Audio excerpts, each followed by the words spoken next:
Okay, అందరికీ రామ్, నేను మీ సత్య. So పోయిన వీడియోలో మనం హౌ టు క్లీన్ అనేది నేర్చుకున్నాం. ఈ వీడియోలో హౌ టు స్నాచ్ అనేది నేర్చుకుందాం. సింపుల్, ఏదైతే క్లీన్లో మనం చేసినామో అదే లెగ్ మూమెంటు, అదే గ్రిప్ మూమెంటు. స్నాచ్లో ఇది కొంచెం రిస్కే, కాకపోతే డిస్టెన్స్ అనేది ఈ లెవెల్లో తీసుకోవాలి. సేమ్ పుల్ చేయాలి, సేమ్ కిక్ కొట్టాలి, సేమ్ ల్యాండ్ చేయాలి. కాకపోతే డిస్టెన్స్ ఆఫ్ ద బార్ పట్టుకునేది మాత్రం డిఫరెన్స్ ఉంటుంది.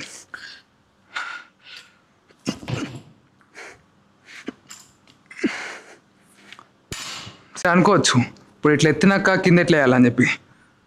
ఓల్డ్ వీడియోలో ఏం చెప్పినా ఇట్లా పడితే సేమ్ అదే చేయండి. సో ఇది basic version of snatch. So next వీడియోలో మనం హౌ టు జెర్క్ అని చెప్పి ఇంకో వీడియో చేద్దాం. సో అంతే, మరి ఇంకో వీడియోలో కలుసుకుందాం. జై హింద్.